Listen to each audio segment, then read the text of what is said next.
My name is Detective Mark Hayes. I've been with this department for nearly 15 years, and I've seen my share of gruesome cases, but nothing like this.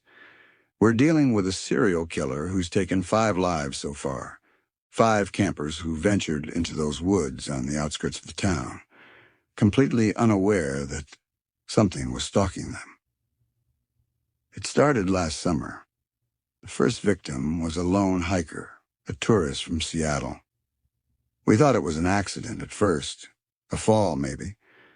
But when we found the body, no one falls with their throat slit clean like that. The scene was messy, but there were no tracks, no obvious signs of a struggle, just the body, and the forest silent around it.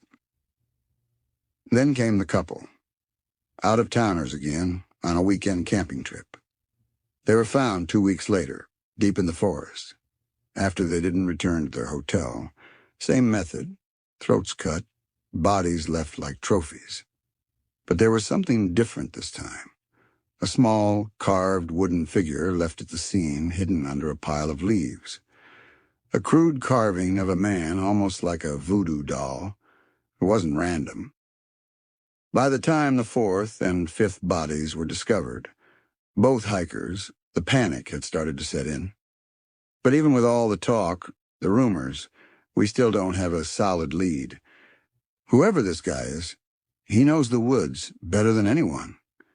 We've had teams sweep through, dogs, search parties, you name it, but it's like he's a ghost. And now, the season's starting again. The weather's warming up, and the tourists are rolling in. They don't know what they're walking into. This peaceful little town of ours looks like paradise on the surface. The forest, the mountains, it's a haven for hikers and campers. But if you've been here long enough, you know there's something about those woods that's off. Locals talk about how people go missing there from time to time. Most are never found. I've been trying to get the word out, trying to warn people without causing a full-blown panic. But it's hard. People come here to escape, to enjoy the wild, not to be told there's a killer lurking in the trees. And the higher-ups? They're more concerned about tourism dollars than lives, if you ask me. So I'm left with this weight on my shoulders, knowing that every day more people walk into those woods, and there's a good chance they won't come out.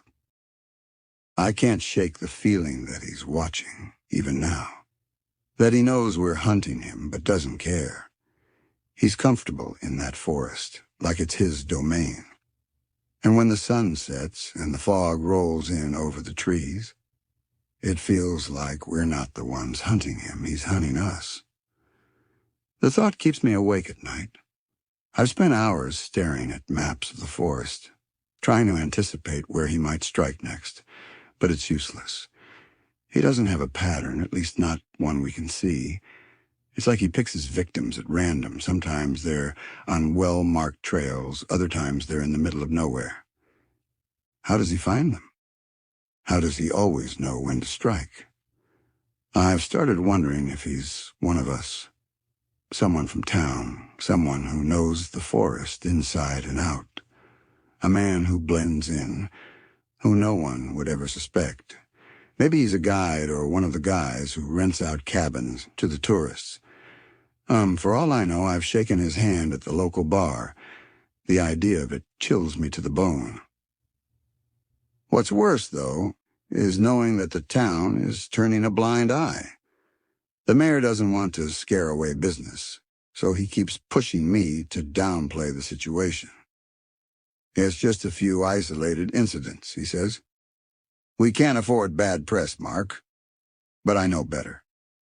The killer's out there, waiting for the next group of campers to pitch their tent in just the wrong spot. And the bodies. They don't tell the whole story. I've spent enough time at crime scenes to know that the killer's method isn't just about ending lives. There's a ritualistic aspect to it. The way he arranges the bodies, the strange carvings, the wooden figures, it's like he's marking his territory or sending a message. But what the is he trying to say? Is it just madness? Or is there a deeper meaning to this twisted game? We got state police and the feds involved now, but honestly, I don't think they're going to catch him. He's too good, too careful. This isn't some we're dealing with. He's been planning this for a long time, maybe years. He knows how to cover his tracks, how to disappear into the forest like he's part of it. And that's what scares me the most. Because when you're dealing with someone who's patient, who's deliberate, and who feels at home in the wild, you realize that they don't need to rush. He's not in a hurry to stop. He's waiting for the perfect moment, the perfect victim. And as the crowds flood into town, excited to hike and camp, they don't have a clue that they're walking right into his hunting ground. I wish I could do more. I wish I could scream from the rooftops that this place isn't safe, that the woods aren't what they seem. But I can't. All I can do is keep trying, keep looking for the one mistake he might make. Because sooner or later, even the most careful predator slips up, and when he does, I'll be there. At least I hope I will be, before he claims another victim, before more blood is spilled on the forest floor.